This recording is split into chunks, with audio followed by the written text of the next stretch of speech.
Well, hello, free people of the Rocky Mountain region, and welcome to this Free State Colorado interview. Today, I'm joined by Jeff Hunt, one of Colorado's conservative leaders. You can hear Jeff weekdays on 710 KNUS, 6 a.m. to 10 a.m. Jeff also formerly served as the director of the Centennial Institute and chairman of the Western Conservative Summit. Well, Jeff, I hope you are well, and thank you for joining me today. Brandon, it's so good to hear the free state of Colorado. You don't hear that much anymore. It's like the dependent state of Colorado. We're gonna we're gonna feed all the kids. I saw like the Democrats celebrating that right after Proposition LL and passed, and I was like, we're in a place where like you're celebrating the fact that the state has to feed kids. Like at any other point in American history, that would be a mark of shame. But now we're like, oh, our economy is so bad. We're taxing people to feed other people's kids. Yay. I'm like, good night. So it's just great to hear free state of Colorado. You don't hear it much. Right. Yeah. I'll hear fee state of Colorado, of course, hear it from the governor. And yeah, there's a lot out there, but we will get free one day. And that's why I wanted That's to right. talk to you about to Jeff today, Jeff, because recent polls show that most people in Colorado think our state is going in the wrong direction. Yes. Whether it's crime, a lack of affordability, or the horrible laws passed by our state legislature that strangle small businesses, infringe on our rights, or otherwise attempt to control our behavior. The problems are numerous and solutions are needed. So, Jeff, Yep. what needs to happen to turn Colorado around and move us closer to becoming a free state? Brandon, great to be with you and great question because you're getting to the heart of what the problem is, which I appreciate. So let's diagnose the problem. I think a lot of people, if you've been in Colorado for a long time, buy into this idea that the average Colorado voter is socially libertarian and fiscally conservative. And I don't think that voter exists anymore. I think that's 15 years ago type of thinking. I think we're surrounded by socialists. I talk to progressive voters more than any other conservative in the state. I host a 4 hour talk radio program where people call in and we have full phone lines, and a lot of them are progressive. So I talk to them 5 days a week for 4 hours every morning.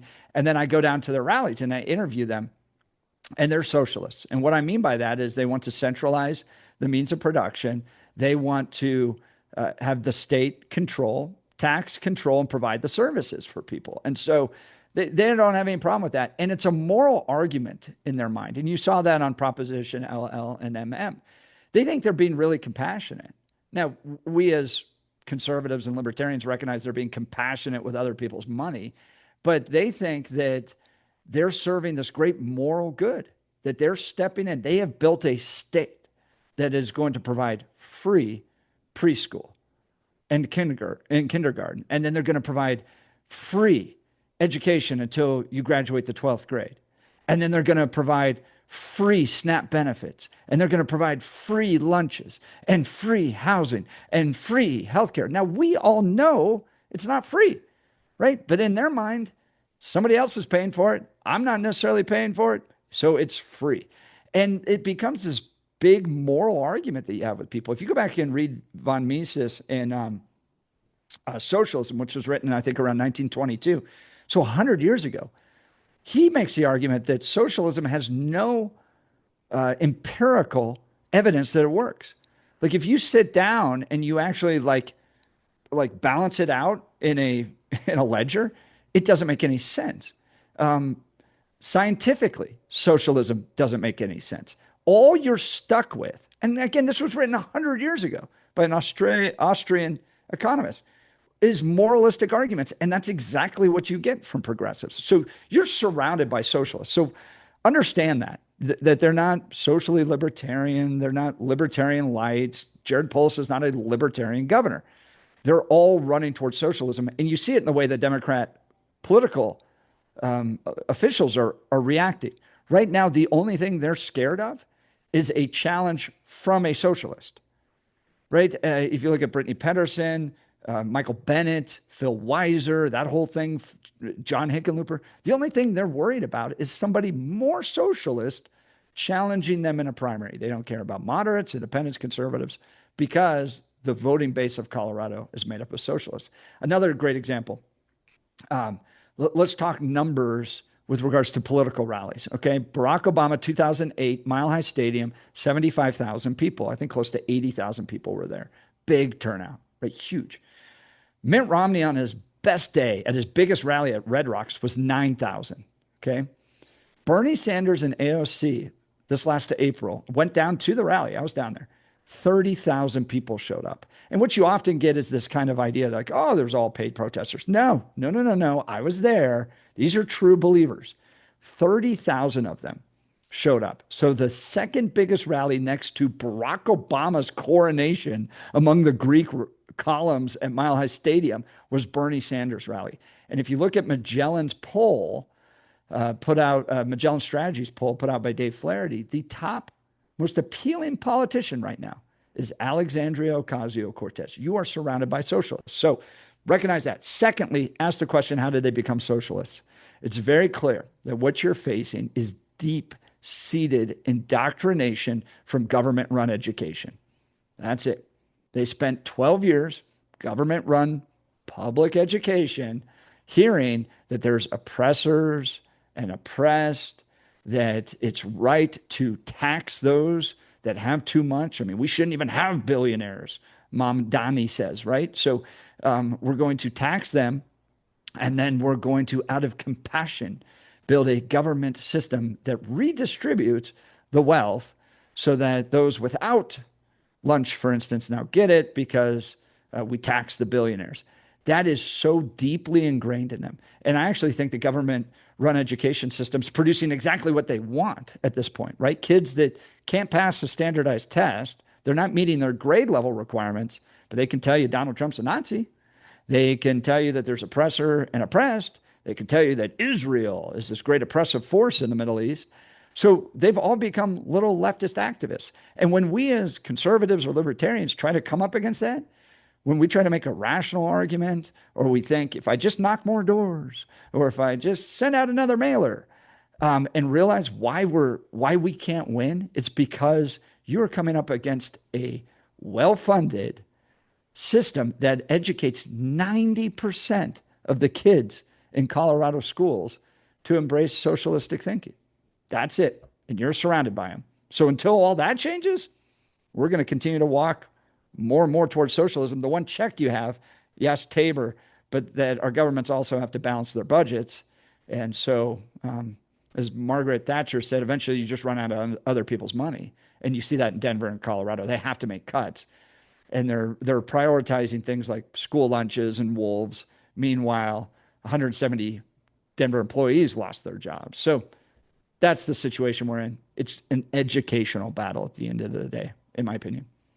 Yeah, I completely agree with you. I think this has been going on for a long time. I'm a product of Jefferson County Public Schools, born and raised here in Colorado. And I know it's what I was shown, in sixth grade, we're watching videos about civil rights movement and this and that, and learning all these ideas. And yeah, I mean, in high school, I was a Democrat because your teachers are, especially if you get into the honors program or the AP program. Of course, they're going to tell you how great the '60s were, and Yep. this fight against the man, and this and And the that. So it's like Warren Court. Oh, the Warren Court was so amazing. Yep, exactly. so it's hard not to. It's hard not to be. But I think there's a little bit of a changing dynamic, and that maybe I'm just being optimistic, maybe I'm just being hopeful, but now we have this world where we have podcasts, we have all these people out there, the Joe Rogans, Charlie Kirks, all these people out there who are reaching young people in a way that maybe is able to kind of counter some of what they're seeing in the public school indoctrination systems. I mean, I think that the younger generations, and I did just pull the voter registration data for Colorado, and under 18s, because in Colorado you can pre-register to vote. Of course, a Democrat idea there. You get your driver's license at 16, you can pre-register. But there's actually, according to the latest data on October voter registration that just the Secretary of State just published, there's 3,000 more registered Republicans than Democrats for under 18-year-old voters here in Colorado. And I see that number slipping. You break it down by age bracket, and there's less and less Democrats. Once you get under that 25, the next bracket is that 18 to 24, and there's substantially less registered Democrats than what I would say is they're really that base, which is that 25 to 44 is the biggest number there. So I don't know. What do you think? I mean, you're talking to these progressives, and I know you're seeing some of the most extreme people down at those rallies and protests. But do you think on the wider level that maybe something starting to change on some level, just because the public schooling system is maybe failing in some ways, or their indoctrination schemes aren't working as well as they used to? Or am I just being a hopeless optimist? Brandon, that's great. I hope so. In part because um, it's not working, right? So eventually socialism fails because the structure and the ideas and the pillars behind it are stupid. So, like, right, like if you actually analyze it, like you take money from producers, redistribute it to non-producers, and then hope it all just works out. It doesn't. And I was doing an interview with a news station, and they bring up the question all the time, like, but without these Obamacare subsidies, people aren't going to have health care. And it's, this kind of weepy um, idea that if we don't feed the kids, if we don't provide the health care for the kids, if we don't provide the housing, then people are dying in the streets. And I pointed out, like, okay, guys, can we just take a second and look at the fact that our government's been shut for 43 days? Like, and you go, we should hand like really important services to people like that? Like you don't see the problem here? Like they can't even get along to keep the air traffic controllers paid. And you're like, who we should hand our healthcare central planning to? Those guys. Like I think you have to point out the stupidity of all of it, and you have to mock the Democrats. I think that's really important. But the challenge is, Brandon, you bring it up. I bring it up. I was I'm educated by Cherry Creek School District. We end up being the ones that have to break out of the system, right? Like there's that tacit acknowledgement that we had to leave the reservation. We had to leave the plantation. We had to get away from what was being forced and have independent thinking. And Charlie Kirk proved that by walking on these college campuses and exposing people to new ideas. And it like shocked people to their core that there's a whole nother way to think about the world than what's being fed to them. But you have to get people that are willing to break away from that system. That's the challenge. And it just by its nature, it's going to be few people. So I think, yeah, you're going to get parents that are eventually going, we're going to homeschool. We're doing the classical charter schools. We're doing private schools. We're not going to do the government run education. But even today, 90% of Colorado students are educated in these systems. So this is where it's really funny with me because my wife sits on a school board, right? I think the entire system needs to end. I think the government run system needs to be shut down with regards to education. It is a failed program. And until people wake up and we can get to that, it's still going to be a challenge. So, yeah, can we win some elections here and there in the next cycle? Sure, absolutely. And it's worth fighting for. It's worth getting out, knocking doors. My wife's election to the school board sent a really strong message, particular to the ACLU, that we're not going to be bullied and intimidated. That matters. She's going to stand up for families. So win where you can. But my wife and I were talking about this. I think you have to put yourself in the position of being a missionary. So missionaries recognize they're in hostile territory. You are from what you believe in limited government, free markets, strong civil society, all that puts you in a hostile territory in Colorado now. And you have to operate as somebody that talks regularly, builds podcasts like Brandon does. You have to do what missionaries have done for 2,000 years and communicate, communicate, communicate one by one, and you win people over. But that takes a lot of effort, a lot of time. It's not going to be solved tomorrow. That's how I think you move forward. Jeff, I really appreciate that perspective. I think you hit the nail on the head with so many things, the education system being the core of it, and really that this is a generational battle. It's a war that's going on for a long time.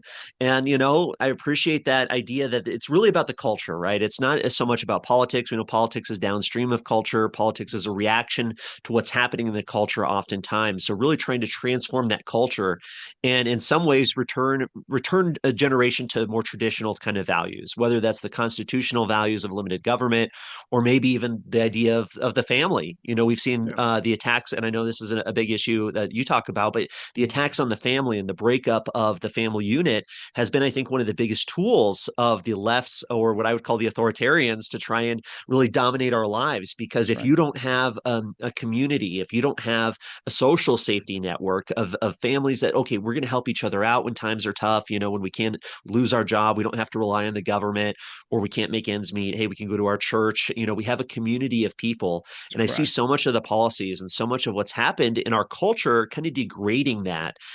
So I really think, really that's one of the keys there as well. But it is Yep. ultimately a generational battle in terms of shifting the culture. So what else can be done, I guess, with that long-term mindset, right? We're not talking about 2026, we're not talking about tomorrow, but Yeah. generationally speaking, what are some of the key points that people should maybe have in their thoughts, in terms of Yeah. how we can kind of restore our culture towards a little bit more sanity?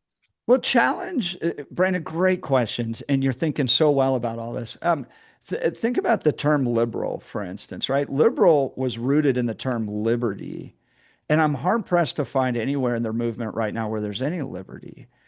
You're at a point now where you rely on the government for just about everything if you're a liberal, and you provide and you demand that the government provide that service, and then you shame people if they don't believe in it. So if young people tend to really love liberty, rightfully so. They're kind of naturally hardwired to do that. They want to leave the house. They want to go explore the world. I've got teenagers in my own house. It's like part of their core. It's like, I want to go see the world.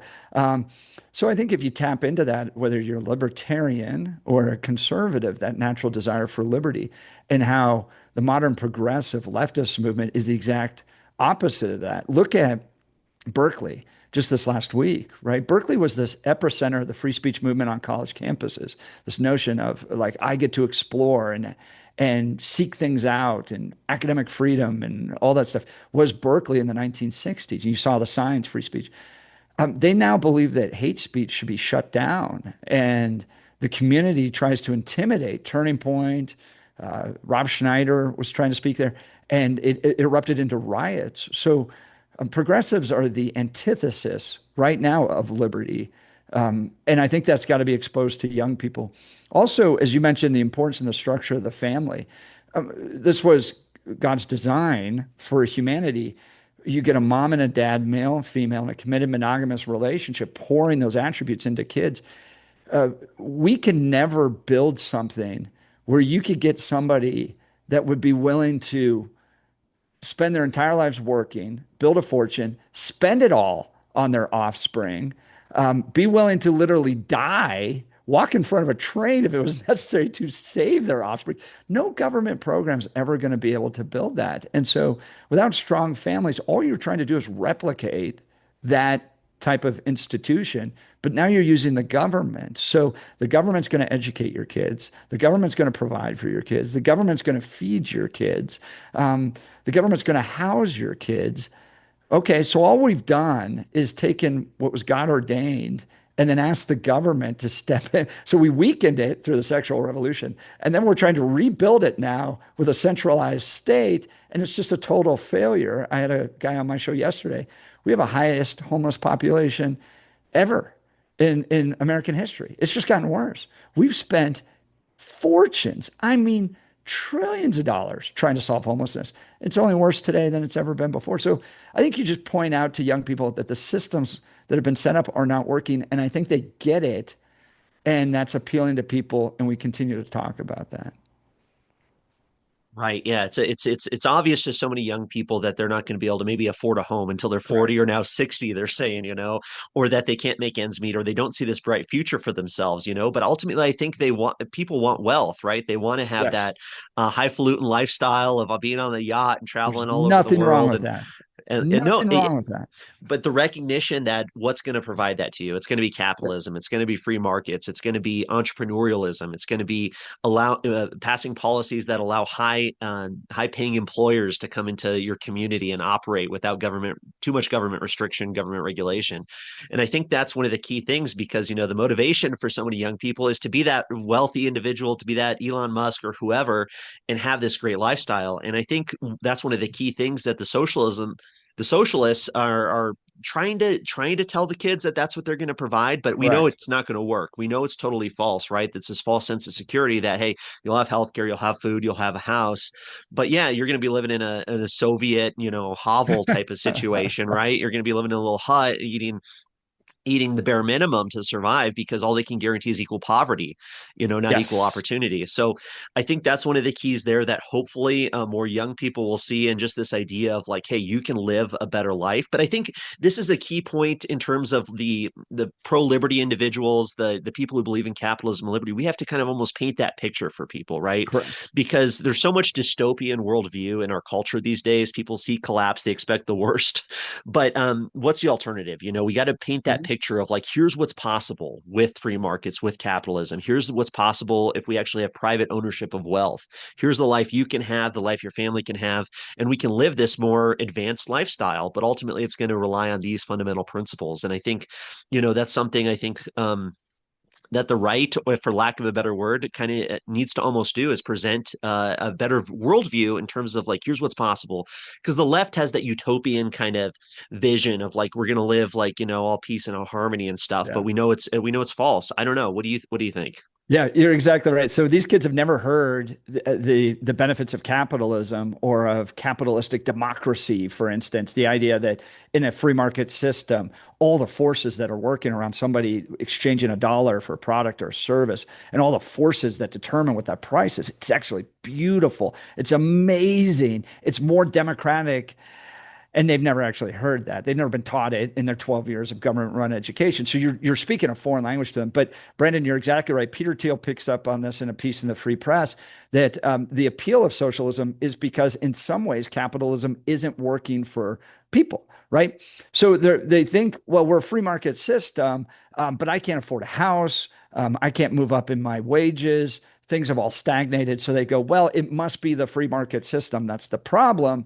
No, no, no, no, no, no. And this is where, Brandon, you become so important. And speaking into this is what you have to demonstrate is it's that the state stepping in to regulate, that's often the problem. So let's talk, for instance, restaurants in Denver can't operate because the minimum wage is so high. And when you ask people what is the actual minimum wage, they'll go, oh, it's $25. You go, no, the actual minimum wage is zero, right? Because what you've done by state central planning is mandate what an employer can pay an employee. Well, if they can't recoup the costs by increasing prices on their menus, they actually just don't hire any employees and the restaurant goes away. And so the actual minimum wage is zero because nobody has a job in Denver and all these restaurants are leaving. Why are restaurants leaving the city of Denver? Is it because of capitalism or is it because of state regulation that's forcing them out? That so there we have to come in and recognize that there is a problem. There's absolutely a problem. But it's not because of capitalism that we have a problem.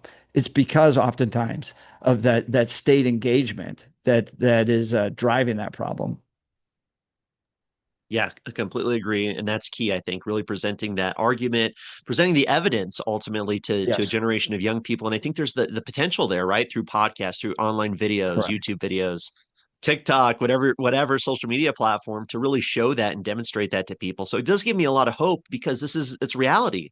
It's the reality of it, where the socialists promise fantasy, but the capitalism is actually the reality of it. And free markets are the truth in terms of how we build a wealthy society. So Well, and awesome there's stuff. there's Yeah. like beauty to it as well. Like one of my favorite ones, I think it was Milton Friedman's pencil, like analogy. Like nobody can build a pencil. Like it's so simple, but no one could actually like mine the graphite to do it, chop down the tree and mill it. Like that would be so hard. But you can swing by a store and buy it for 20 cents. Like it's amazing. There's so much beauty in that. And but the problem is just no one's exposed to it. So it's up to us to help break them free of what they've been indoctrinated. Awesome. Well, I really appreciate your time today, Jeff. I really enjoyed talking to you. I hope we can talk again as well. Any final thoughts here for people? Well, I appreciate. Look, Brandon, you and I have had good, robust debates before, which is so needed. We're part of a coalition that's trying to bring freedom and liberty to this state. And policy differences aside, I'm so grateful to have partners like you, to have the more libertarian leaning people, because um, the challenge are the socialists. I'm not concerned about the libertarians. I'm not concerned about even moderate conservatives. The people ruining this state are the leftists. They're emboldened and empowered. And so to be able to partner with great free thinkers like you, Brandon, is awesome. Let's continue to work together, brother. Awesome. I really appreciate it, Jeff, and Yeah. look forward to listening to your show every day. Encourage people to do so as well. And yeah, take care. Hope to talk to you soon. Thank you, brother. Take care, Brandon.